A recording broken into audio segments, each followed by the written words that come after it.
Rust! Is it worth a buy? Well, what is it? The only aim of Rust is to survive. To do this, you will need to overcome struggles such as hunger, thirst, and cold. Build a fire, build a shelter, kill animals for meat, protect yourself from other players. Create alliances with other players and together form a town, whatever it takes to survive. Yeah, what it doesn't mention is the fact that there's zombies, wild animals, and lots of absolute psychopathic naked men running around with hatchets and rocks, because that's what this game is. I've played it for about 3.5 hours so far and found it very, very frustrating. If you go into this game on your own, be prepared to be frustrated. It is hilarious, brutal, and, like I've said, frustrating. The idea is of this game, you start off with nothing but a rock, a torch, and a bandage. That's what you don't even have clothes.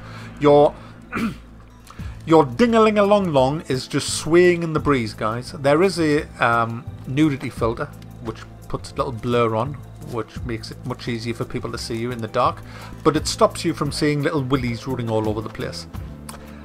Can I also just say that the community and the servers that I've been in has been bloody awful.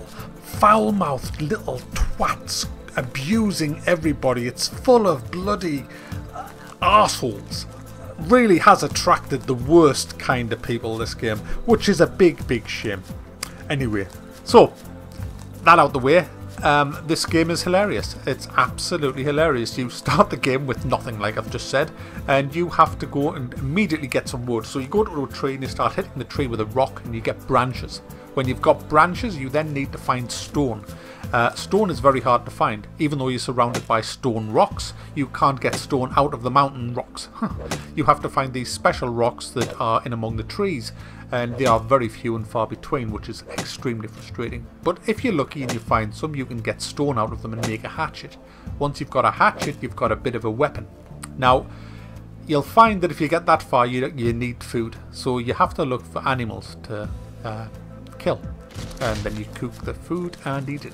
However, everybody else is hungry, and so when you see an animal, everybody's chasing it, which can really make for some hilarious moments when you see a group of naked men running around chasing a pig with rocks in their hands, trying to club the pig to death with rocks. It's too funny to take serious. It's just hilarious. You just need Benny Hill music, and it's just so freaking funny.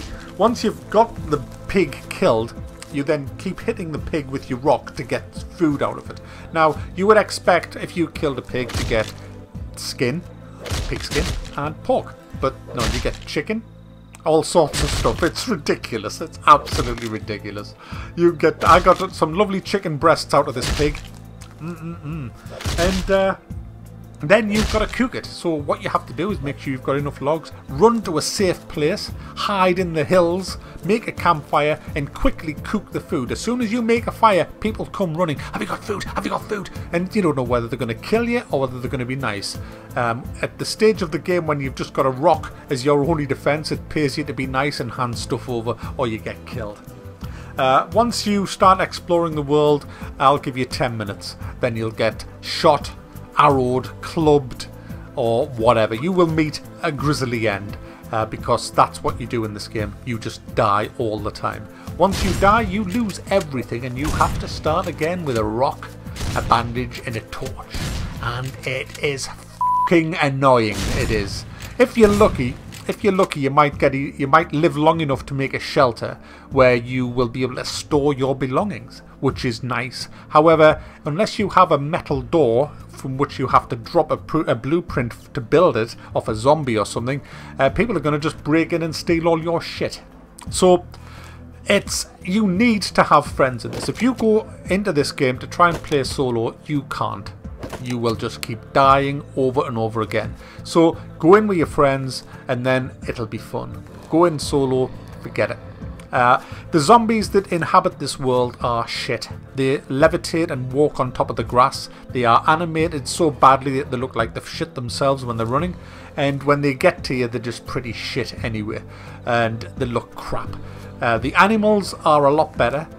Even though some of the animals make the wrong noises. I think the bear barks. And stuff like that. But it is early access. Yes, it's another one of those games where it's in a right mess and they've released it for people to buy into. Now, when I do review early access games, what I do is I rate them on, if the developer walked away now and left it in the state that it's in, is it worth a buy? And for Rust, I would say no, it isn't. If the developer walked away now, I would say no. If this is what you were left with after handing over your money, I'd be pissed off, because it is a bloody mess. It's full of bugs, as you'd expect from an alpha, and the mechanics need a heck of a lot of balancing because it's just ridiculous at the moment. I'm going to give you some advice. It's a fun game, it's hilarious at times, and if there was a few of you, 3 or 4, going into this, you will have really good time. The voice communication is brilliant. It is, I'm pretty sure that when you speak into voice, only the people that are close to you can hear you, which is fabulous when you're in the game. So it has got its pluses, but it has got its minuses. But I do believe this is going to be one to watch. Definitely one to watch in the future. And I'm going to come back to this possibly in about 3 or 4 months' time and review it again. I'm not going to give it a thumbs up or thumbs down at the minute. I'm just going to give you a word of warning. Do not even think about playing this solo. You will be absolutely frustrated to bits.